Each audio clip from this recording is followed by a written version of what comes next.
بسم اللہ الرحمن الرحیم۔ السلام علیکم جی، آپ کا حکیم مبارک علی۔ آج کا ہمارا موضوع ہے علم کیفیہ اور ہم بات کریں گے اس ویڈیو میں الفاظ اور ان کا اثر۔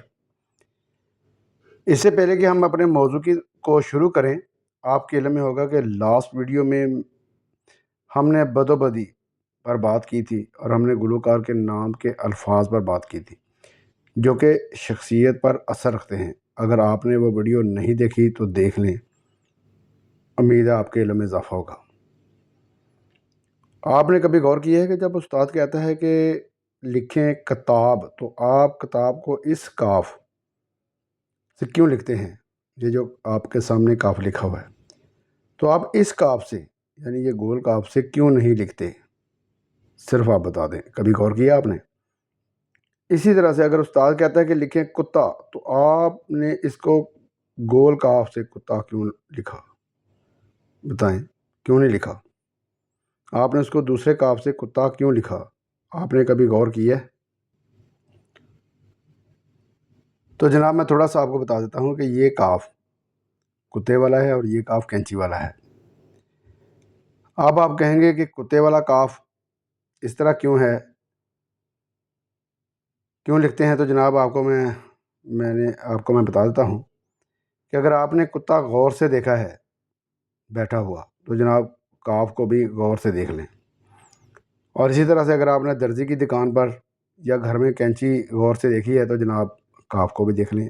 اس گول کاف کی بات کر رہا ہوں۔ امید ہے بات سمجھ آ گئی ہوگی۔ لفظ یا الفاظ بنانے والے لوگ بہت عقل مند تھے، کیونکہ ہم سے پہلے کے لوگ ہم سے زیادہ طاقتور اور عقل مند تھے۔ انہوں نے پہلے حروف بنائے اور پھر الفاظ، نام وغیرہ بنائے۔ چلیں آئیں آپ کو سمجھانے کے لیے ایک اور نام پر غور کرتے ہیں، حلوہ اور ہاتھی پر۔ آپ بتائیں کہ ہاتھی کو ہم حلوے والی جو ہے اس سے کیوں نہیں لکھتے، اور حلوہ کو ہم ہاتھی والی ہے سے کیوں نہیں لکھتے؟ امید ہے کہ آپ میں کافی لوگ علم والے ہیں اور یہ بات جانتے ہوں گے کہ جن کو نہیں معلوم تو ان کو میں خود بتا دیتا ہوں کہ جب بھی کسی شخص، چیز یا جانور کا نام رکھا جاتا ہے تو اس کی حالت ظاہری اور اندرونی اور بیرونی خصوصیات کو مد نظر رکھ کر نام رکھا جاتا ہے۔ دوبارہ آپ کی خاطر پڑھ دیتا ہوں، یہی بات سمجھنے والی ہے کہ جب بھی کسی شخص، چیز یا جانور کا نام رکھا جاتا ہے تو اس کی ظاہری، اندرونی اور بیرونی خصوصیات کو مد نظر رکھ کر نام رکھا جاتا ہے۔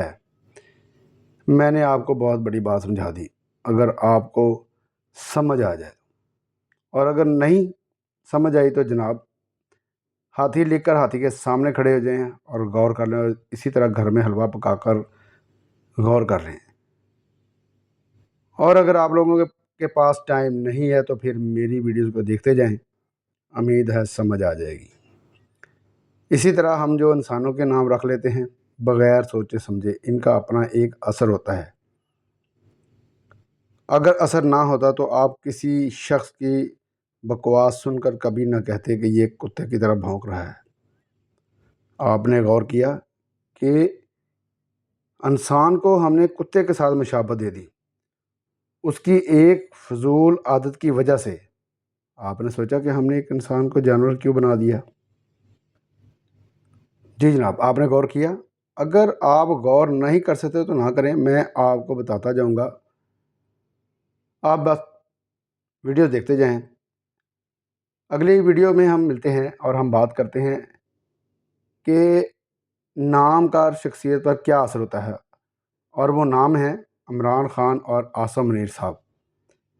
ملتے ہیں اگلی ویڈیو کے ساتھ، آپ کا حکیم مبارک علی۔ السلام علیکم ورحمۃ اللہ وبرکاتہ۔